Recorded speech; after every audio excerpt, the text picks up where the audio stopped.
Amigos míos, bienvenidos a bordo de este viaje de historias. Y hoy nos vamos a embarcar en una travesía, en unas aventuras deliciosas, porque este sí es un verdadero viaje. Pero ya sabrán de qué se trata. Después de invitarlos para que compartan y comenten estos contenidos con sus amistades, alrededor de una buena taza de café. Los invito para que se suscriban en mi canal de YouTube, que es Néstor Armando Alzate, y lógico, este es mi canal oficial. Denle me gusta. Activen la campanita para recibir notificaciones. Y recuerden que tenemos a disposición de ustedes nuestro WhatsApp, que es 310-692-0672. 310-692-0672. Me pueden enviar sus mensajes escritos o me pueden enviar sus mensajes de audio y en la medida de lo posible yo les voy a responder a todos, hasta tanto sea el volumen tal que me desborde, pero mientras tanto les voy a responder a todos. Pues decía que este es un verdadero viaje, pero tengo que hacer aquí una antesala y es que cuando yo tenía entre 10 y 11 años, tuve la fortuna de que pasara por mi vida un maestro entrañable a quien sigo extrañando, don Eduardo Lopera, ya no está con nosotros. Que desde el primer día de clase nos dijo, miren estos libros, nos los repartió a todos. Y cuando vayan terminando, van cambiándolo con los compañeros. Era una colección pequeña llamada Araluce, unos libros por ahí de 80 a 100 páginas, con ilustraciones, muy bien escrito, muy completo, muy delicioso y que abarcaba absolutamente todo el conocimiento. Llevo todos estos años tratando de recuperar o de encontrar esa colección y no he podido encontrar ni siquiera un solo libro. Pues bien, en suerte me tocó desde el primer día, no sé, por esas cuestiones del destino, me tocó la Ilíada. Yo me sorbí la Ilíada, me la engullí, me la saboreé. Como quedé encantado con esto, seguí con la Odisea, o sea, las aventuras de Ulises u Odiseo, una vez termina la guerra. Luego con la Eneida, que es aquel héroe que, hijo bueno, no recuerdo en este momento, que se considera el fundador de Roma. Y luego me leí Jasón y los Argonautas. Empecé a leérmelos todos y eso me despertó a mí una voracidad por la mitología, por conocer todas estas historias, porque significaba que podía volar mi imaginación y mi fantasía. Si yo creo que alguna vez he visto alguna película que me haya atrapado lo suficiente, fueron películas leídas, fueron estos 4 libros. Ilíada, Odisea, Eneida y Jasón y los Argonautas.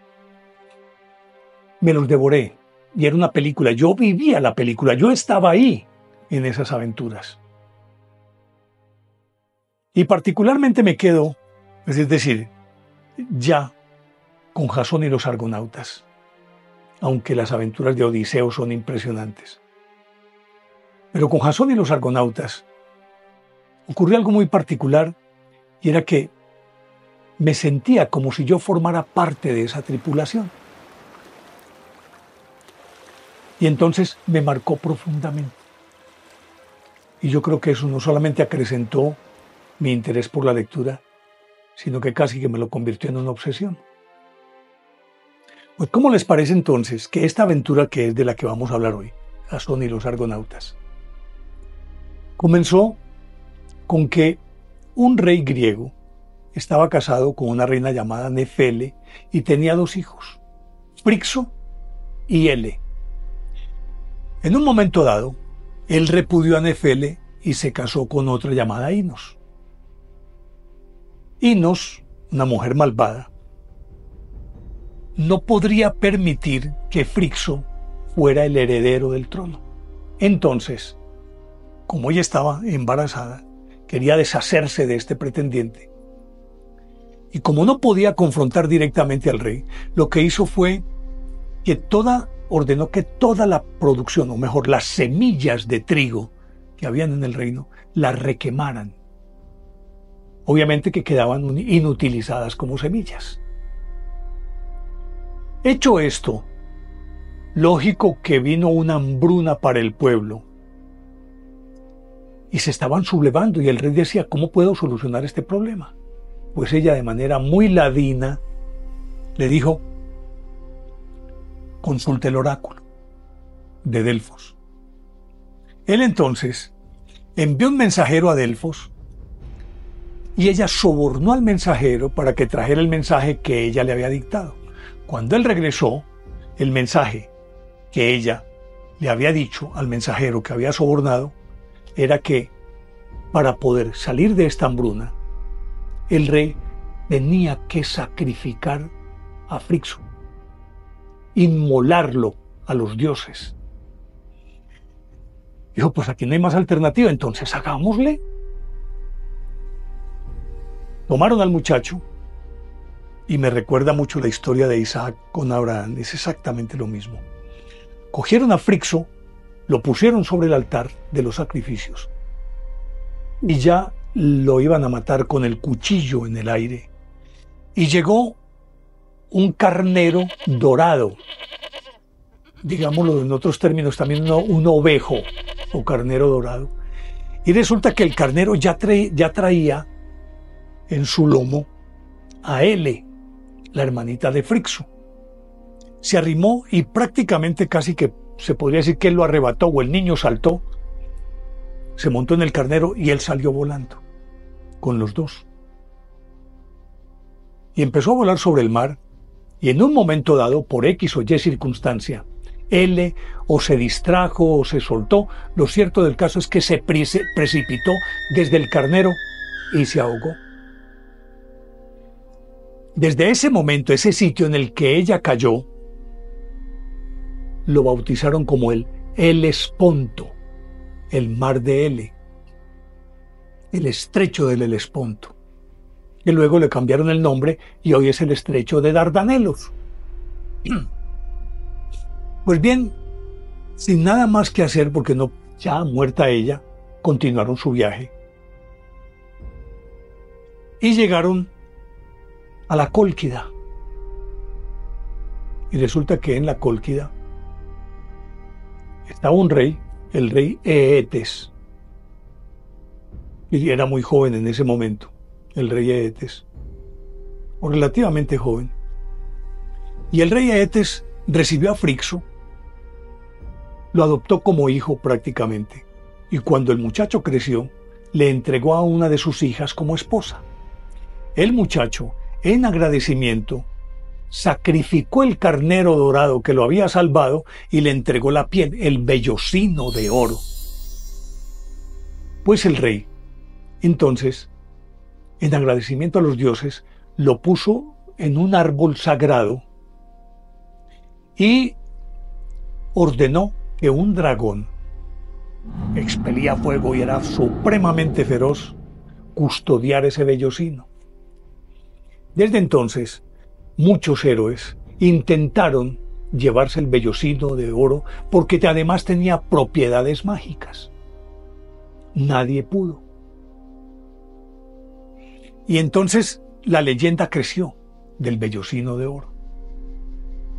Entre tanto, en el reino de Iolcos se murió el rey y quedaron dos pretendientes. El legítimo era Esón, que era el hijo mayor, y el otro, su hermano, Pelias.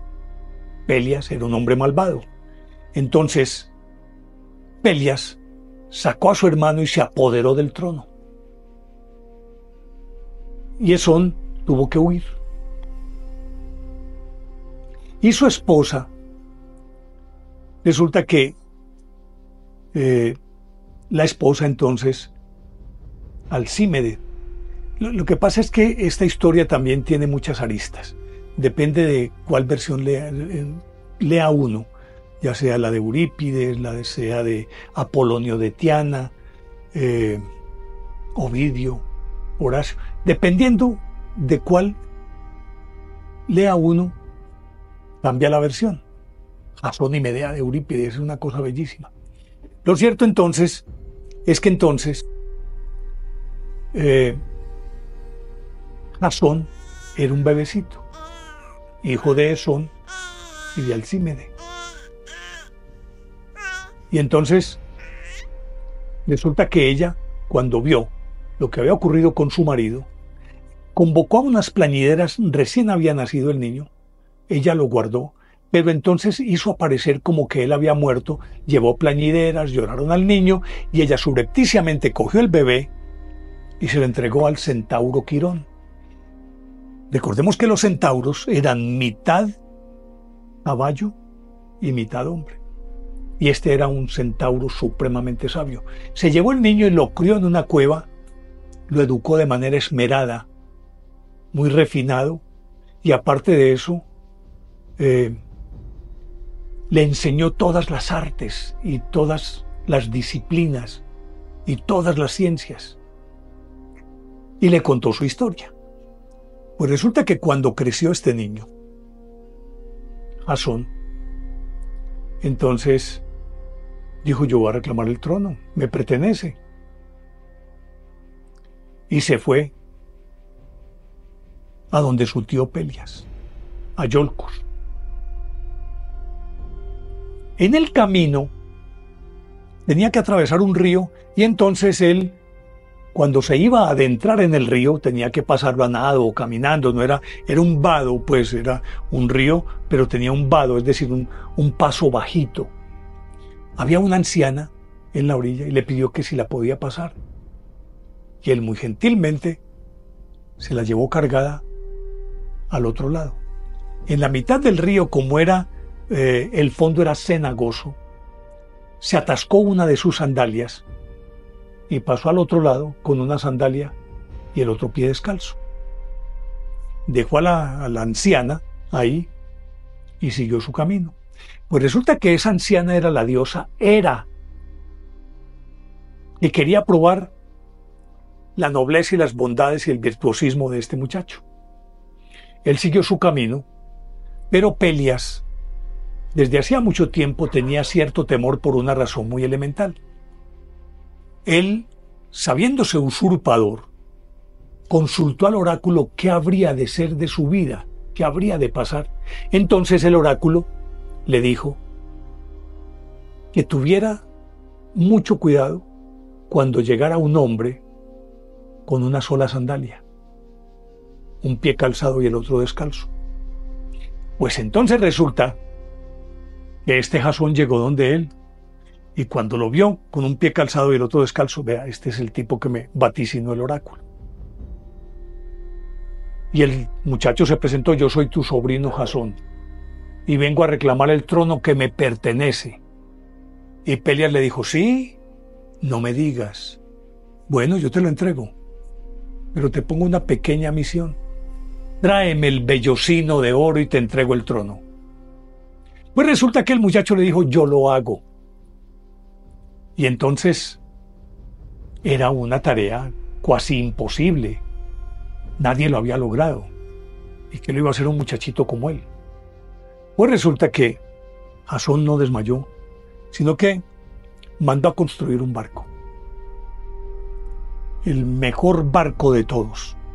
Y lo hizo un arquitecto llamado Argo.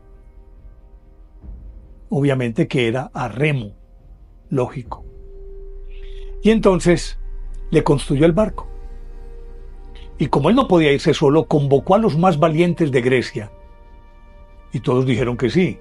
Pues al final de cuentas, todos ávidos de aventura, no podían sustraerse a una cita de estas, a algo tan excitante como esta travesía por un mar lleno de peligros, preñado de peligros. Era el mismo mar que había surcado Ulises en su regreso a Ítaca. Entonces había sirenas, había titanes, había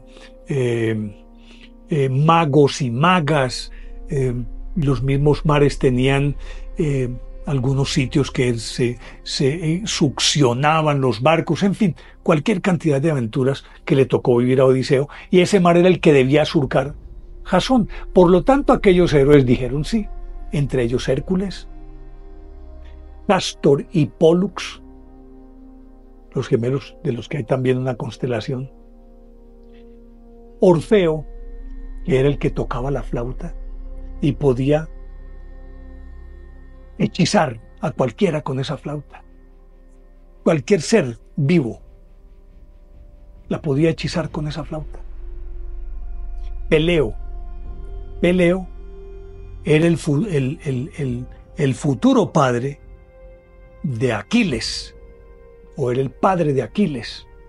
Recuerdan aquel gran guerrero griego de la guerra de Troya. Los otros, entre ellos, estaban Atalanta, otro gran guerrero, y Telamón, que era el padre del mítico Áyax, el guerrero que estuvo también en la Ilíada, en la guerra de Troya. Y otros más. Estos eran como los más representativos. En fin, dijeron, vámonos. Abordaron Argo y empezaron su singladura buscando el vellocino de oro que estaba en la Cólquida. Ellos estaban aquí abajo en Grecia y tenían que surcar ese mar. Solamente de ahí entrar al mar de Mármara, atravesar el Bósforo y seguir hacia arriba hasta llegar al Mar Negro, donde hoy se está desarrollando la guerra de Rusia-Ucrania. Ahí en ese Mar Negro. Era un mar ignoto para ellos y nadie se había atrevido a hacer una travesía como esa. Y ellos, jóvenes, temerarios y valientes, se apuntaron. Son muchísimas las aventuras por las que tuvieron que pasar, tanto que si me pusiera a contárselas todas, con seguridad que no terminaría en toda la noche. Sería casi que un cuento de las 1001 noches. Voy a contar algunas. La primera parada fue que recalaron en la isla de Lemnos. La isla de Lemnos tenía una particularidad, era que estaba habitado solamente por mujeres, porque sus maridos se habían ido a la guerra y entonces ellas, cuando regresaron, ellas no quisieron acostarse con ellos, no quisieron darles nada. Entonces ellos simplemente se fueron, porque además los dioses las castigaron, un castigo muy peculiar. A ver cómo podríamos decirlo, no sé, les insuflaron, no sé, o les untaron, no sé. En todo caso, ellas expelían un mal olor terrible, entonces no se les quería arrimar ninguno. Pues resulta que estos llegaron a la isla de Lemnos. No se sabe si fue por la presencia de ellos o qué, este mal olor desapareció. Lo cierto es que todas esas mujeres, viendo estos mocetones, pues, más con la fama de que venían precedidos todos, los retuvieron. Inclusive Jasón alcanzó a casarse con la reina de ellas, que era Hipsipila, y al parecer tuvo 2 hijos. O sea que esto fue muy prolongado, ya eran varios años. Estuvieron en Lemnos y hubo un momento en que Hércules les dijo, nos tenemos que ir de aquí, y ellos no querían irse. Lo cierto entonces es que Hércules dijo, yo me voy de aquí, se bajó de la aventura. Entonces estos, viendo eso, dijeron, vámonos. Pues estas mujeres casi que les queman el barco y ellos salieron huyendo de allí. Luego de pasar por ahí, resulta que llegaron a otra isla y venían hambrientos porque se les habían acabado las provisiones, y era donde reinaba un monarca llamado Cícico. Justo llegaron cuando él se estaba casando, entonces los invitó al banquete del matrimonio. Bien, después de una rumba orgiástica y demás, al amanecer ellos dijeron, nos tenemos que ir de aquí. Pero cuando abordaron Argo y se fueron mar adentro, vino un huracán, una tormenta impresionante que volvió y los tiró contra esta costa. Entonces los de Cícico, creyendo que era que los estaban invadiendo, vinieron a atacar a los argonautas. Se armó la refriega, todavía estaba medio oscuro, había salido Cícico a pelear también, y hubo una confrontación sin conocerse, sin verse. Y Jasón mató a Cícico. Por razones obvias, cuando se dio cuenta que lo había matado por confusión a ese anfitrión tan maravilloso, tuvieron que salir de allí. Entonces, más adelante, llegaron a una isla, Salmideso es la cosa, Salmideso. Allí el rey se llamaba Fineo, era ciego. Y resulta que por cualquier circunstancia había sido castigado por los dioses, tal vez por la soberbia, y estos lo habían condenado a aguantar hambre por el resto de la eternidad. Y resulta que lo que sucedía era que cuando a él le traían comida, inmediatamente aparecían las arpías, esos monstruos que eran con cabellos de serpientes y demás, que tenían un olor fétido, que dañaban todas las cosechas. Y entonces cuando le traían la comida, ellas llegaban y se les llevaban la comida. Y otra vez él quedaba con hambre. Pues llegaron los argonautas allí, y entonces le preguntaron a Fineo que cómo podían llegar a la Cólquida y acceder al Vellocino.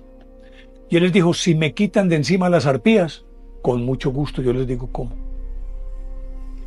Pues entonces, dos de los argonautas, que eran los hijos de Bóreas, Talais y Cetes, montaron guardia, le sirvieron comida al rey, y cuando llegaron las arpías, estos las atacaron, y como eran unos guerreros tan bravos, las mataron.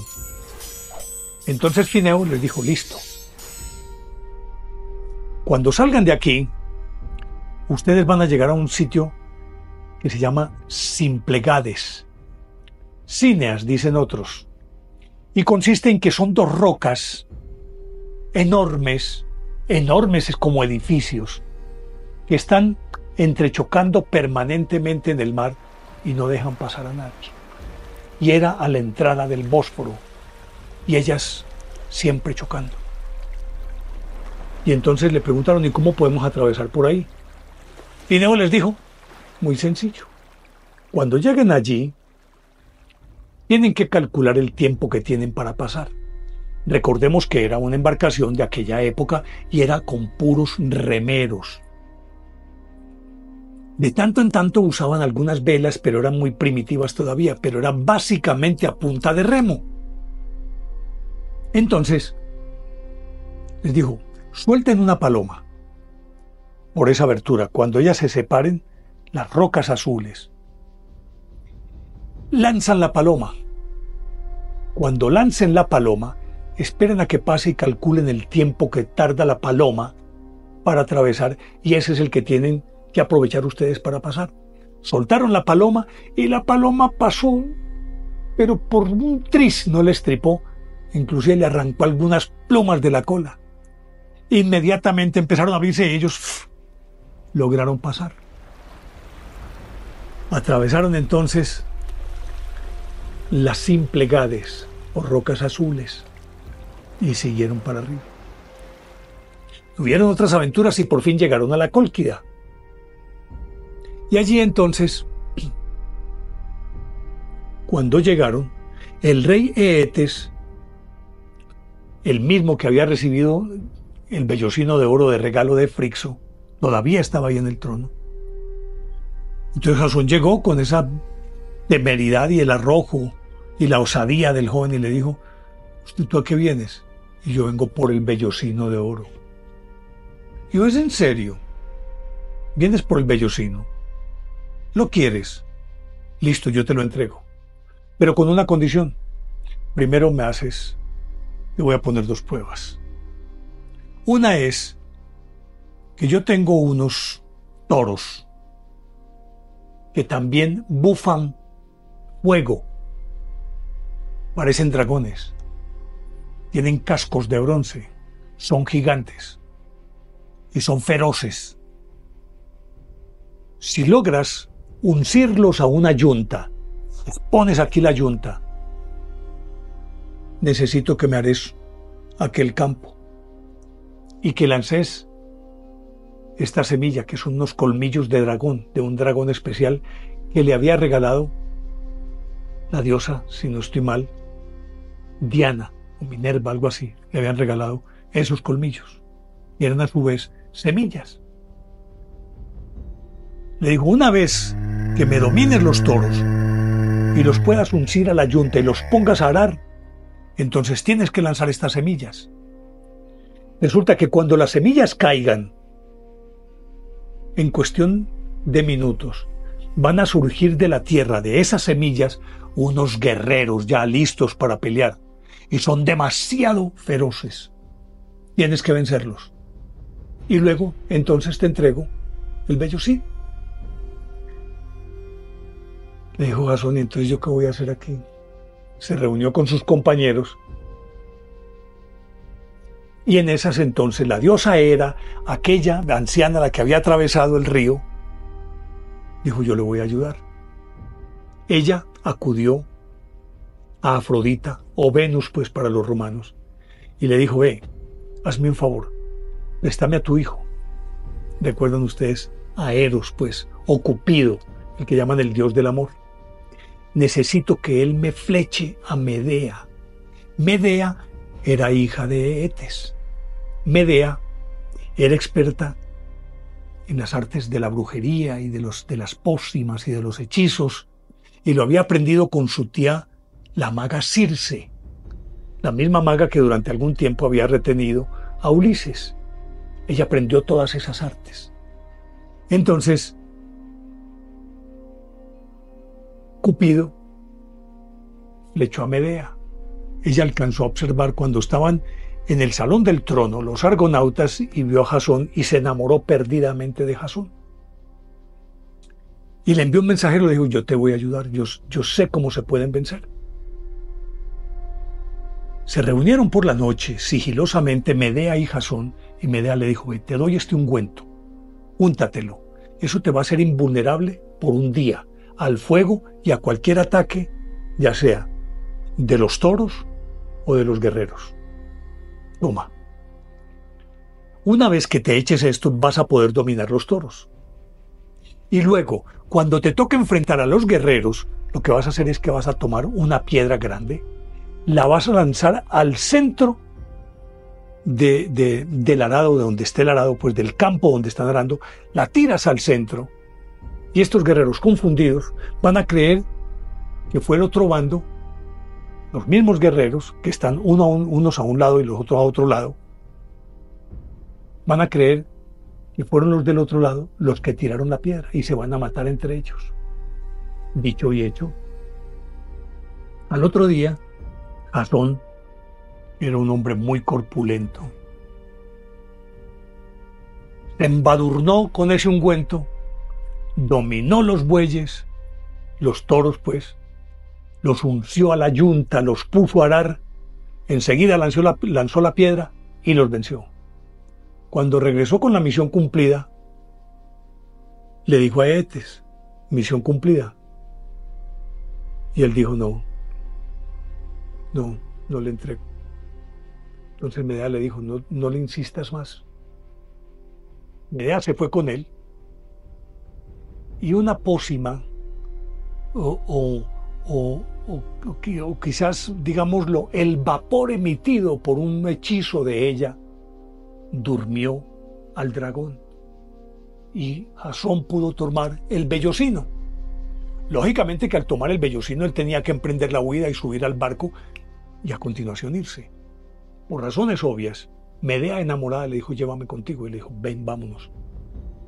Y hablando con ella, le prometió que se casaría con ella y que le sería fiel por el resto de la eternidad, por el resto de sus días. Pues entonces emprendieron la huida, salieron en su barco de regreso. Cuando se dio cuenta Eetes de lo que había ocurrido, pero que además Medea lo había traicionado, envió a su hijo llamado Apsirto como comandante de una flota a perseguir el Argo. Llegó un momento en que Apsirto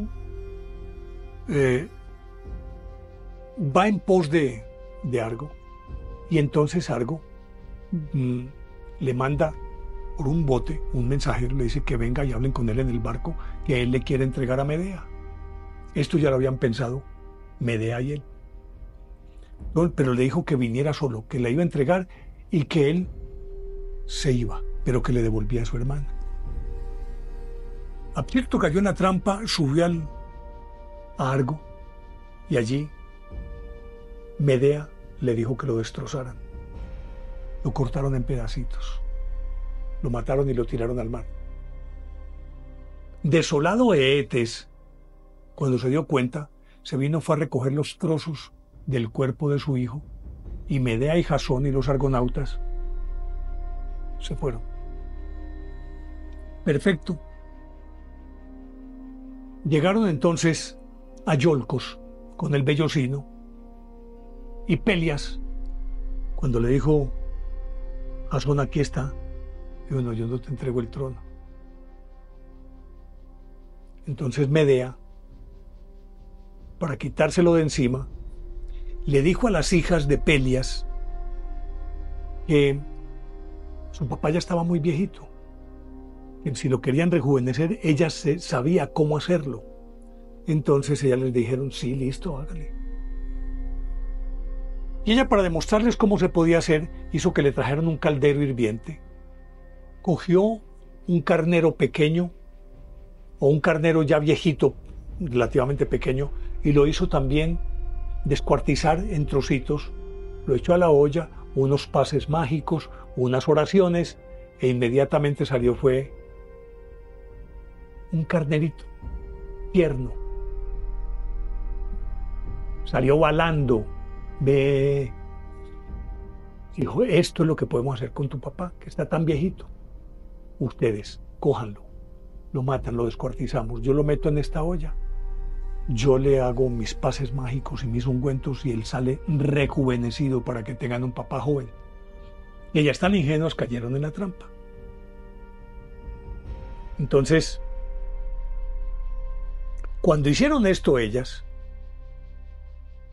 resulta que el pueblo, al saber que lo habían matado sus hijas por instigación de Medea,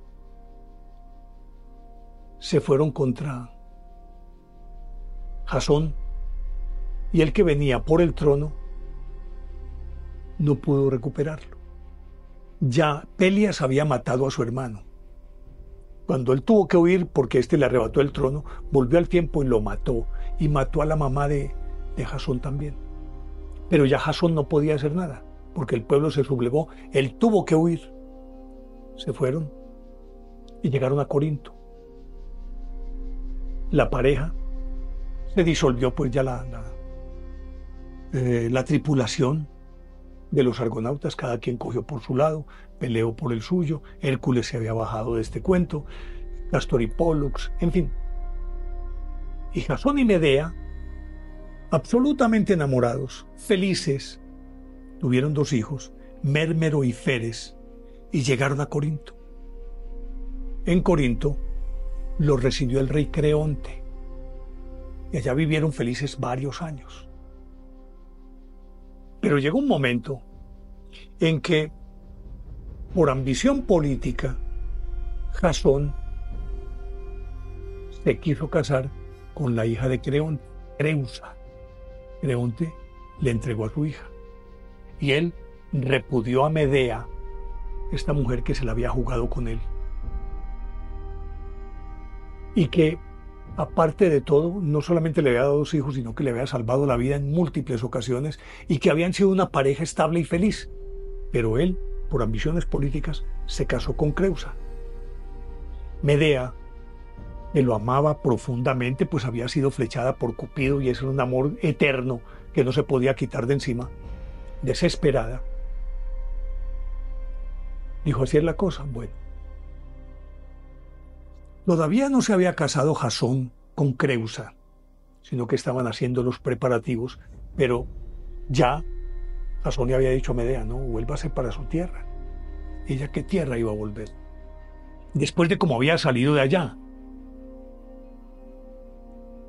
Entonces ella, para vengarse, sacó de un baúl un vestido precioso que ella había llevado celosamente guardado, y le envió un mensajero a la novia, a Creusa, y le dijo, póntelo, este va a ser tu traje de novia, es bellísimo, te va a quedar precioso y se ajusta perfectamente a ti.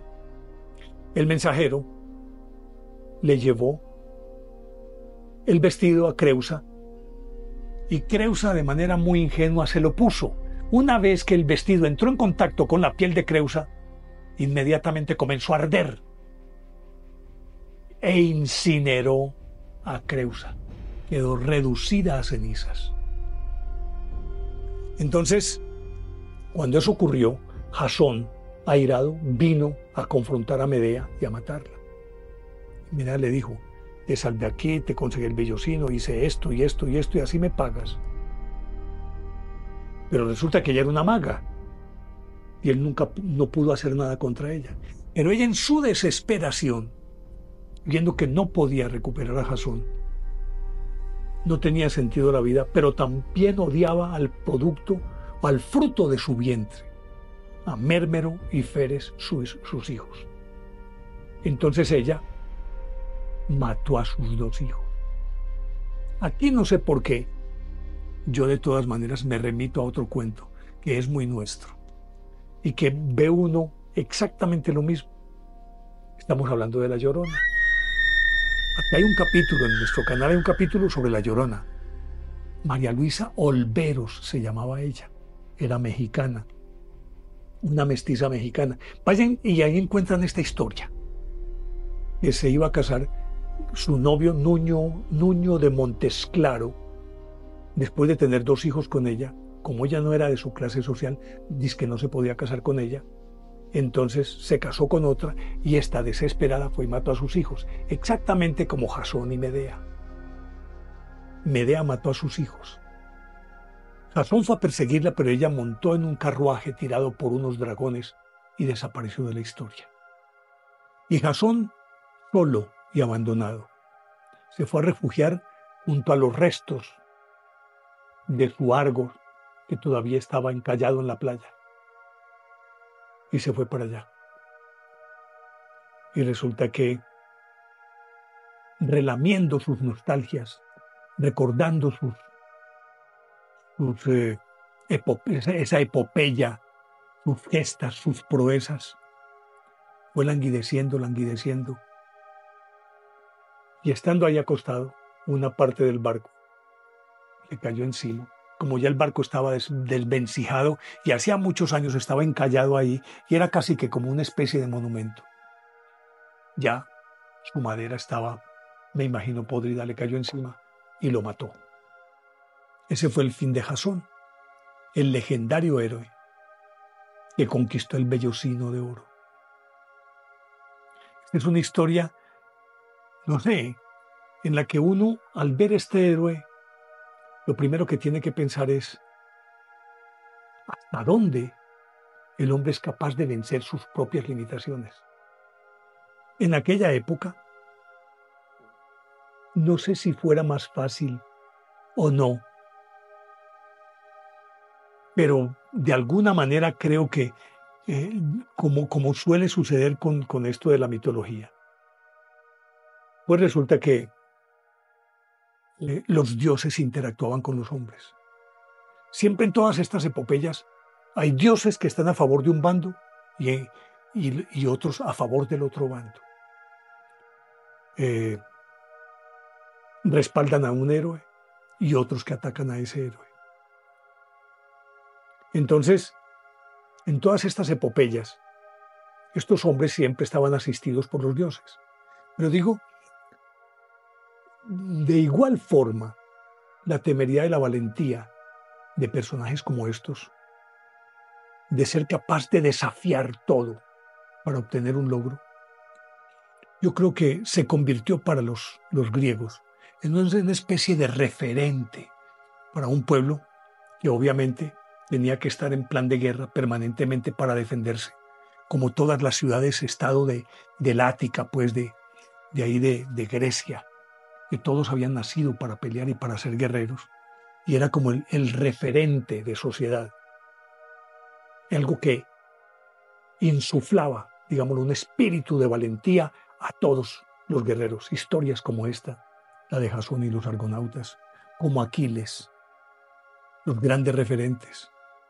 Y entonces, no sé si a ustedes les parezca que quede como lección el que, si bien es cierto, uno es capaz de vencer sus propias limitaciones, uno no puede traicionar sus principios, por otro lado,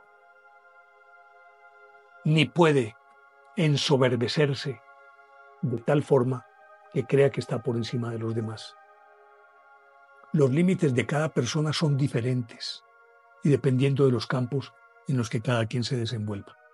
Pero esta historia me parece hermosa como una epopeya de aventuras, bellísima, pero también aleccionadora, haciéndole entender al ser humano que no es lo más grande. El ser humano hace cosas muy grandes, pero no significa que sea un Dios.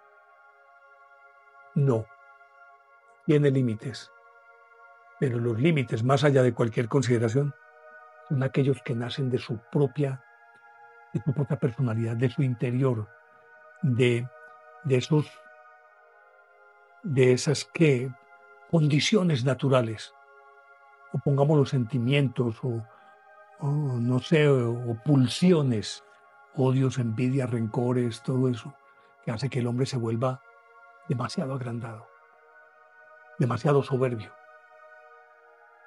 y termina pagando.